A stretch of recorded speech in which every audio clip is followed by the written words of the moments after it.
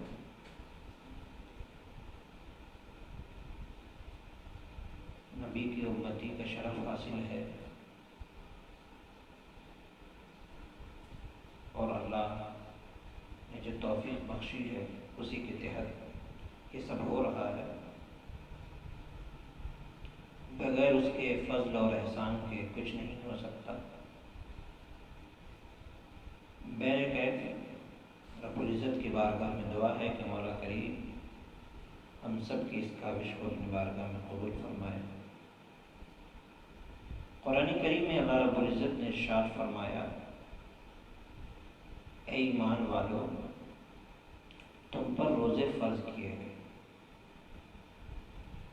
جیسا کہ تم سے پہلے لوگوں پر روزے فرض کیے گئے تھے، لعلکم تتقون، اس لیے فرض کیے گئے تاکہ تم اس کے ذریعے سے تقوی حاصل کرو، تاکہ تمہیں تقوی میسر ہو جائے، پرہیزگاری مل جائے۔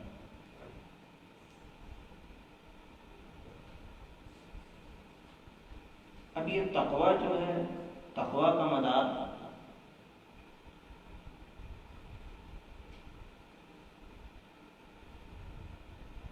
روزے کو اس آیت میں اس لیے بتایا گیا کہ جب انسان روزہ رکھتا ہے تو تمام ناجائز خواہشات سے وہ انسان بخوبی اپنے آپ کو بچا سکتا ہے۔ کھانا پینا کچھ بھی نہیں ہوتا، صبح سے لے کر کے شام تک انسان بھوکا پیاسا رہتا ہے. تو رب تبارک و تعالیٰ نے گویا کہ انسان کو یہ تصور دیا کہ تم سوچو کہ تم صبح سے لے کر کے شام تک بھوکے پیاسے ہو، اور جب اس کو تم کنٹرول کر سکتے ہو نا، کھانے کی عادت، بہت لوگوں کو چائے نوشی کی عادت، بہت لوگوں کو تمباکو کھانے کی عادت، بہت لوگوں کو کھینی کھانے کی عادت، بہت لوگوں کو بہت ساری چیزیں، سگریٹ بیڑی پینے کی عادت. اپنی ان تمام عادتوں پر کنٹرول کرتے ہوئے صبح سے لے کر کے شام تک جب تم بھوکے رہ سکتے ہو اور اس پر کنٹرول کر سکتے ہو، تو کیا تم اس کی طاقت نہیں رکھتے کہ اپنی نگاہوں کی حفاظت کر سکتے؟ کیا تم اتنے کمزور ہو کہ اپنے فکر کی حفاظت نہیں کر سکتے، اپنے ذہن کی حفاظت نہیں کر سکتے؟ گویا کہ اللہ تبارک و تعالیٰ نے اپنے نفس کے شر سے بندوں کو بچانے کے لیے، بندے کے نفس کے شر سے بندوں کو بچانے کے لیے روزے کی ایک ترکیب دی کہ آپ روزہ رکھو. آپ کو خود احساس ہوگا کہ جب ہم بھوک پر کنٹرول کر سکتے ہیں، جب پیاس پر کنٹرول کر سکتے ہیں، تو ہم بدنگاہی پر کیوں نہیں کنٹرول کر سکتے؟ ہم بد فکری اور بد ذہنی پر کیوں نہیں کنٹرول کر سکتے؟ ہم زبان کی غلاظت پر کیوں نہیں کنٹرول کر سکتے؟ زبان کی فضول گوئی، زبان سے گالی گلوچ پر کیوں نہیں کنٹرول کر سکتے؟ تو گویا کہ روزہ ایک طریقے سے برائی کا ایک ڈھال بن جاتا ہے نا. الصوم و جنہ کا لفظ جو آیا ہے جنتوں، کہ روزہ ایک ڈھال ہے، گویا کہ برائی سے وہ آپ کو بچاتا ہے. تو اس لیے روزہ کا حکم اللہ تبارک و تعالیٰ نے دیا ہے. اور دوسری بات یہ ہے کہ جب انسان روزے سے، تو جواب تو وہ ہو ہی گیا، لیکن پہلے کہ جب انسان روزے سے ہوتا ہے تو جیسا کہ آپ نے کہا کہ تمباکو وغیرہ اس طرح کی جو چیزیں وہ کھانے سے روکنے کے لیے، اب کئی لوگوں کے اندر یہ ان کے اندر ہوتی ہے کہ ہم لوگ کیسے بھی میسر ہو جائے ہم لوگ کھائیں. اگر روزہ ہے تو کئی لوگوں کو ہم نے دیکھا ہے کہ ہمارا ایک سوال بھی ہے، یا تو انشاءاللہ میں سوال کو بھی شامل کر لیتا ہوں اسی کی نسبت سے، انشاءاللہ آگے آپ کنٹینیو کرتے جائیں گے. تو یہ ہے کہ وہ ان کو ایک اڑن ہوتی ہے کہ کیسے بھی مل جائے گٹکا اور ہم لوگ کھا لیں. اب ان کی عادت ہوتی ہے کہ یہ کھانا ہی پڑتا ہے. تو اسی لیے کئی لوگوں کو ہم نے دیکھا ہے، سوال بھی آیا ہوا ہے، کئی لوگوں کو دیکھا ہے کہ یہ 12 بجے تک گٹکا کھانے والے، اس طرح کی تمباکو، اس طرح کی جو کرنے والی چیزیں ہیں، یہ لوگ کیا کرتے ہیں کہ میرا ایک سوال بھی ہے کہ 12 بجے کے اندر جو ہے وہ کھا لو. اگر روزہ توڑنا ہے تو 12 بجے اندر کھا لو، تو 12 بجے کے اندر آپ روزہ توڑنا ہے تو توڑ کے اس طرح کے کھا سکتے ہیں، یا تو اس طرح کا کر سکتے ہیں. تو کیا اس طرح کے لوگ جو ہے وہ 12 بجے کے اندر جو ہے اس طرح کے روزے توڑ سکتا ہے؟ یہ جو لوگوں کی مینٹلٹی ہو گئی ہے، ذہنی طور پر ایک سوچ اگر بن جاتی ہے ایسی کہ 12 بجے سے پہلے ہم گٹکا کھا لیتے ہیں اور پھر روزہ توڑ دیتے ہیں، یا پھر نیت کر لیتے ہیں تو ہمارا روزہ ہو جائے گا، ایسا کچھ بھی.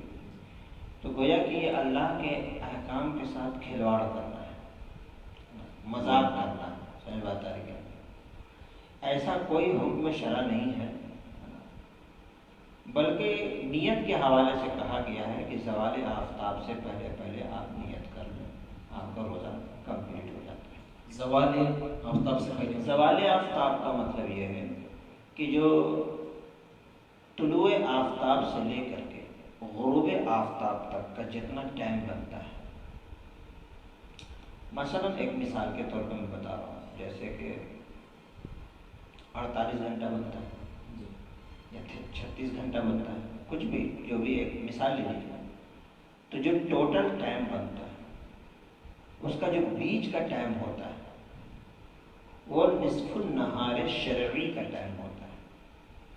یعنی سورج جب آسمان کے بیچوں بیچ ہوتا ہے تو وہ تقریباً زوال آفتاب کا ٹائم ہوتا ہے. یعنی وہ زوال کا مطلب یہ ہوا کہ سورج اب ڈھل رہا ہے مغرب کی طرف.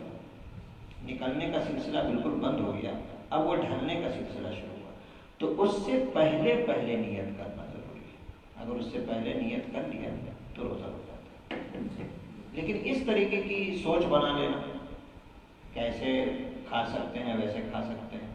بہت سارے لوگ فجر کی نماز تک ہی سحری کھاتے رہتے ہیں، اذان تک ہی سحری کھاتے رہتے ہیں۔ جی بالکل، اب یہ بھی ہے زیادہ تر لوگوں، اب یہ کانسیپٹ بن گیا لوگوں کے اندر کہ کئی مساجد میں یہ ہوتا ہے کہ ہمارے محلے کی مساجد میں جو ہے ابھی اذان نہیں ہوئی یا تو دعا نہیں پڑھا ہے، کیونکہ ٹائم دیکھا جائے تو 2 منٹ ہو چکا ہوتا ہے، ابا ہو چکا، باہر جا چکا ہوتا ہے، تو دوسرے مساجد میں تھوڑا 1-2 منٹ لیٹ ہو گیا ہوگا دعا پڑھانے میں، اور یا تو کئی لوگوں کے سننے میں آیا، دیکھا میں آ گیا کہ اذان تک کھاتے رہتے ہیں۔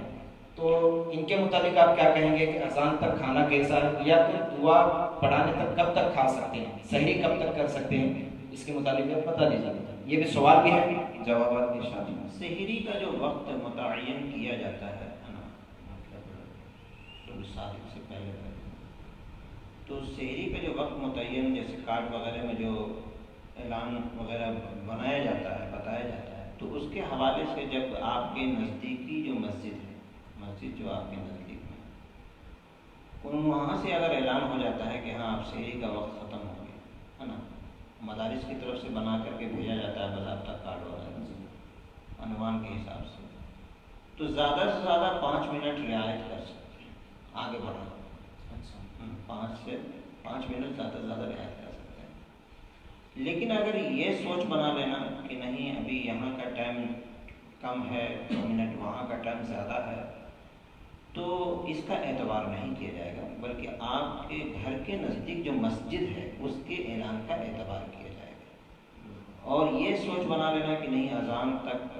سحری کا وقت رہتا ہے نا، تو ایسے سوچ بنا کر کے اس وقت تک سحری کو مؤخر کرتے رہنا اور کھاتے رہنا، تاخیر کے ساتھ کھاتے رہنا، یہ درست نہیں ہے۔ جی بالکل، تو اس طرح کا جو ہے آپ جتنا جلدی ہو سکے ناظرین، آپ سحری کو جو ہے وہ ہمیں ختم کرنے کی کوشش کرنا ہے، جتنا جلدی ہو سکے ہم لوگ سحری کو فنش کرنے کے بعد اس طرح کے جو بھی ہوتے ہیں ہمارے کام وہ کر لینا چاہیے۔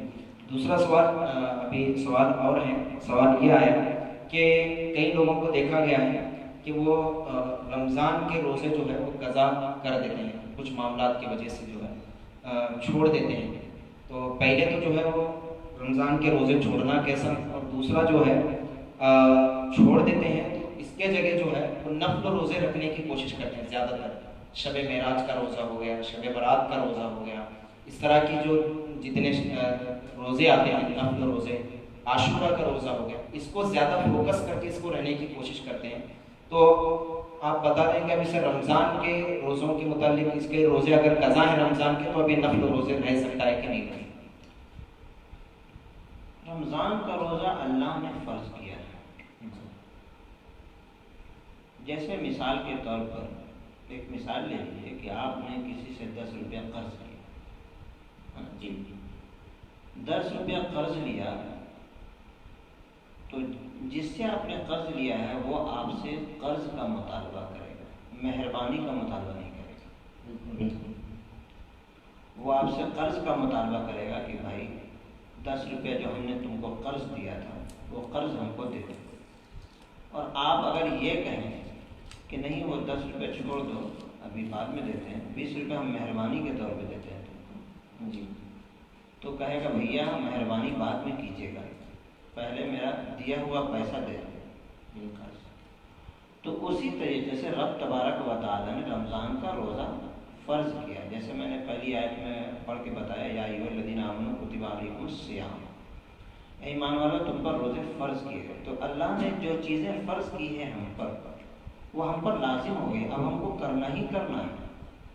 اب اس کو چھوڑ کر کے اگر ہم نفل عبادت کرتے ہیں اور اس کو سوچتے ہیں کہ یہ اس کی خانہ پوری کر لے گا یا اس کا ثواب ہم کو مل جائے گا، تو نفل عبادت جو ہوتی ہے وہ زائد عبادت ہے۔ الا ان تطوع کا لفظ حدیث پاک میں آتا ہے کہ اللہ رب العزت کے مقدس رسول کی بارگاہ میں ایک صحابی آئے اور عرض کیا یا رسول اللہ روزے میں سے ہم پر اللہ نے کیا فرض کیا ہے؟ تو سرکار نے فرمایا کہ اللہ نے تم پر رمضان کے روزے فرض کیے، سبحان اللہ جی، الا ان تطوع، مگر یہ کہ نفل، الا ان تطوع شیئا، مگر یہ کہ نفل میں سے جو تم چاہو تمہاری طبیعت پر ہے وہ تم رکھ لو۔ اب وہ نفل عاشورہ کے طور پہ تم کو اس کی ایک الگ فضیلت ہے، وہ رکھو۔ شب برات کا روزہ ہے، اس کی ایک الگ فضیلت ہے، وہ رکھو۔ شب قدر کا مطلب اور بھی پیر کے دن کا روزہ ہوتا ہے، اس کی الگ فضیلت ہے، وہ رکھ لو۔ ربیع الاول شریف کا روزہ ہوتا ہے، اس کی ایک الگ فضیلت ہے، وہ رکھ لو۔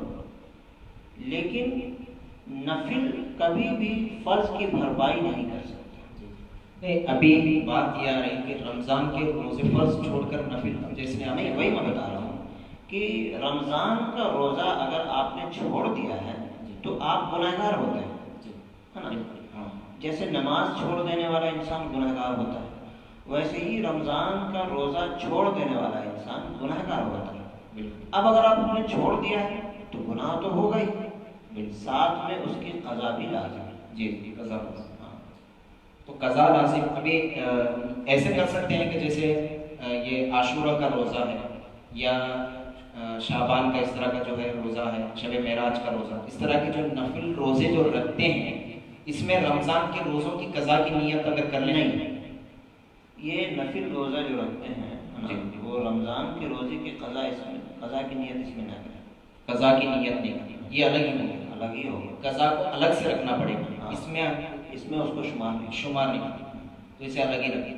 تو ابھی ایک سوال یہ بھی ہے کہ ابھی اسلامی بہنیں، عورتوں کا جو ابھی ٹائم ہوتا ہے، اس میں جو ان کے روزے قضا ہو جاتے ہیں، تو اس صورت میں یہ کیا کریں پھر یہ رمضان کی؟ یہ جیسے کہ ان کی جو مدت ہوتے ہیں نا جی، عادت کے مطابق جو ان کے ہوتے ہیں، تو اب اس میں احکام شرع یہ ہے کہ وہ چونکہ شرعی طور پر عذر ہوتا ہے جی، تو اس حالت میں نماز تو معاف ہے، جی نماز معاف، لیکن روزہ معاف نہیں ہے۔ جی، اب نماز کیوں معاف ہے اس کو بھی سمجھنے کی ضرورت ہے۔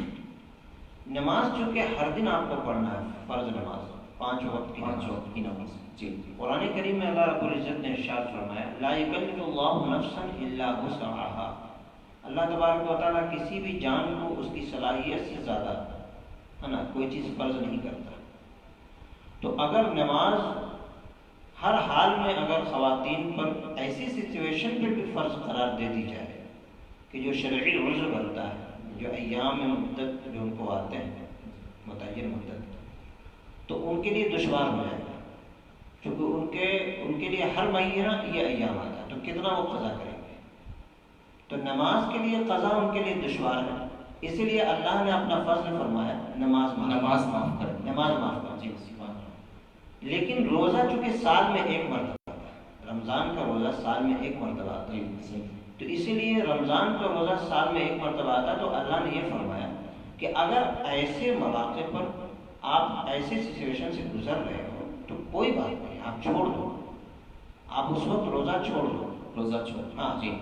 اور اگر آپ اس مدت سے گزر جاؤ اور صحیح مدت میں آ جاؤ، پاک ہو جاؤ، تو پھر اس روزے کی قضا گنہگار نہیں ہوں گی، گنہگار، جی بالکل۔ تو گنہگار نہیں ہوں گی تو آپ جیسے آپ کی مدت ختم ہوگی اس کے بعد آپ روزوں کو قضا کر لینا ہے، قضا کر لینا ہے، روزے آپ کو معاف نہیں ہیں، نماز آپ کو جو ہے وہ معاف ہے۔ تو اسی طرح جو ہے ایک اور نماز کیوں معاف ہے وہ میں نے بتایا کہ نماز کیوں معاف ہے، جی جی بالکل۔ تو حضرت نے پورا کلیئر آپ کو بتا دیا کہ نماز کیوں معاف ہے، تو اس کے لیے جو ہے رمضان کے روزے آپ کو رکھنا ہی ہے، قضا کرنا ہے۔ تو اسی طرح اور ایک سوال یہ ہے کہ یہ تو ہو گیا، جمعہ کے روز جو ہے وہ روزہ نفل روزہ نہیں رکھنا چاہیے، اگر بتایا جائے کہ یہ سوال ہے کہ رمضان اس میں جو ہے نفل روزہ جمعہ کے روز نہیں رکھنا ہے، اور یا تو رکھنا ہے تو جمعرات اور جمعہ کا ملا کر رکھ سکتے ہیں، یا تو ایسے کئی لوگوں کو بتایا گیا، پڑھے لکھے لوگ اس طرح کے بتا رہے ہیں کہ جمعرات رکھنا ہے، جمعہ نہیں رکھنا ہے، سنیچر کے روز رکھنا ہے، جمعہ نہیں رکھنا، تو اس کے بارے میں بھی آپ بتا دیجیے۔ اصل میں کیا ہے، صرف جمعہ کو متعین کر کے، صرف جمعہ کے دن کا روزہ یہ مسائل کی کتابوں میں منع کیا گیا ہے جمعہ کا روزہ، صرف جمعہ کے دن کا روزہ، صرف ایک روزہ، ہاں جمعہ کے دن کا روزہ، ایک روزہ، ہاں۔ بٹ یہ ہے کہ اگر آپ نے جمعرات سے اس کو ملا دیا، اچھا جمعرات اور جمعہ کا دو روزہ، ہاں، تو پھر آپ رکھ سکتے ہیں۔ بالکل، ہاں، سنگل جمعہ کیوں منع کیا جاتا ہے؟ ہفتے کی عید مانا جاتا ہے اس کو، ہفتہ کی عید ہے وہ، اچھا، جمعہ کا جو اسلامی مطلب اس میں ہفتے کی عید ہے، یعنی جو 7 دن آتے ہیں، 7 دنوں میں ایک عید کا دن جمعہ مانا جاتا ہے۔ جیسے مثال آپ اس دن کیا ہوتا ہے، آپ اچھا کپڑا پہنتے ہو، صاف ستھرا کپڑا پہنتے ہیں، نہاتے دھوتے ہیں، عطر لگاتے ہیں، اجتماعی شکل میں جاتے ہیں نماز ادا کرنے کے لیے، بہت سارے گھروں میں اچھا پکوان پکتا ہے نا، تو وہ جو ہے جمعہ کے دن یہ ہفتے کی عید ہے، یعنی عیدوں کی عید۔ اب جیسے کہ سال میں ایک عید آتا ہے عید الفطر، پھر دوسری عید آتی ہے عید الاضحیٰ، ہے نا، تو اسی طریقے سے یہ ہفتے کی عید ہے، وہ سالانہ عید ہے، یہ ہفتے کی عید ہے۔ تو عید میں جیسے روزہ رکھنا حرام ہے نا، عید میں روزہ رکھنا حرام ہے، یہ تو سب کو پتہ ہے، تو اسی طریقے سے جمعہ کے دن بھی سنگل روزہ رکھنا ممنوع قرار دیا گیا ہے، لیکن ہاں اگر کوئی نفل روزہ آتا ہے تو آپ رکھ سکتے ہیں، ایک دن آگے ایک دن پیچھے سے ملا۔ جی، تو یہ نفل روزوں کے بارے میں بتایا گیا کہ جمعہ اور ہفتہ یوں رکھ سکتے ہیں، اور جمعرات اور جمعہ ایسا رکھ سکتے ہیں، ایک جمعہ کے دن ہی روزہ نہیں رکھنا۔ تو یہ بھی ہمیں کلیئر ہو گیا کہ اس طرح کا روزہ جو ہے وہ رکھنے کے بارے میں۔ اور یہ بہت سارے سوالات آئے تھے، اس میں سے اور ایک سوال یہ ہے کہ حالت سفر میں روزے کا شرعی حکم کیا ہے؟ کیونکہ بہت سارے لوگ ٹریول کرتے ہیں، اب تو لاک ڈاؤن کی صورت میں جو ہے سفر نہیں کر رہے، تو اس طرح کے مسافر جو ہے وہ آپ شرعی حکم بتا دیجیے گا کہ یہ کوئی سفر کرنے والوں کے لیے روزہ معاف ہے کہ نہیں، کیونکہ کام کاج کے لیے، بزنس کے لیے دور دور جاتے ہیں لوگ، تو اب کئی لوگوں کے اندر ہے کہ ایسے سفر کرنے والوں کے لیے روزہ معاف ہے، کن لوگوں کے لیے روزہ معاف ہے سفر میں، اس کے بارے میں بھی آپ بتا دیں۔ قرآن کریم میں اللہ رب العزت نے ارشاد فرمایا فَمَنْ كَانَ مِنْكُمْ مَرِيضًا أَوْ عَلَى سَفَرٍ فَعِدَّةٌ مِنْ أَيَّامٍ أُخَرَ وَعَلَى الَّذِينَ يُطِيقُونَهُ فِدْيَةٌ طَعَامُ مِسْكِينٍ، جو تم میں سے مریض ہو یا حالت سفر میں، تو اسے چاہیے کہ وہ دوسرے ایام میں ان روزوں کی قضا کرے۔ اب اس کو میں ڈیٹیل سے بتا دوں۔ مریض سے مراد کیسا مرض ہونا چاہیے؟ یہ نہیں کہ کھانسی ہو رہی ہے یا ایسے ہی سر میں درد ہے یا زکام ہو گیا یا تھوڑا ہلکا پھلکا بخار فیور ہے، اس ٹائپ کا مرض مراد نہیں ہے وہاں پہ۔ مرض سے مراد ایسا مرض مراد ہے کہ اگر وہ روزہ رکھتا ہے تو اس کا مرض بڑھ جائے گا، مرض بڑھ جائے گا، ہاں، یا وہ بہت زیادہ کمزور ہو جائے گا، ہے نا، جس سے اس کی پریشانی بڑھ جائے گی، بیمار پڑ جائے گا۔ تو ایسی سچویشن میں حکم شرع یہ ہے کہ آپ ان دنوں میں روزہ چھوڑ دیجئے، جب آپ صحت یاب ہو جائیں تو پھر آپ ان روزوں کی قضا کر دیجیے۔ یہ تو بیمار کی حالت ہوگی۔ دوسرا آ گیا سفر کا معاملہ۔ اب سفر کی حالت میں روزہ رکھ سکتے ہیں، اب اس کے لیے سب سے پہلے یہ جاننا ضروری ہے کہ سفر شرعی کیا ہے۔ جی بالکل، شرعی سفر کیا ہے، صحیح، میں یہ جاننا ضروری ہے۔ تو شرعی سفر بتایا جاتا ہے مسائل کی کتابوں میں، فتاوی عالمگیری ہے، بہار شریعت ہے، در مختار وغیرہ، جو بھی کتابیں آپ اٹھا کے دیکھ لیجیے، بتایا جاتا ہے کہ اس میں 92 کلومیٹرز اپنے شہر کے حدود سے باہر اگر آپ نکل جاتے ہیں تو آپ مسافر ہیں، یعنی 90 کو 2 کلومیٹر، ہاں 92 کلومیٹر ہے نا، 90 پہ 2 کلومیٹر مان لیجیے اس کو، اور 57 میل، 57.5 میل کے حساب سے 57 میل ہے نا، اور میٹرز کے حساب سے 92، یعنی اپنے شہر کے حدود سے اگر آپ باہر نکل جاتے ہیں تو پھر وہیں سے آپ کا یہ کلومیٹر شروع ہوتا ہے۔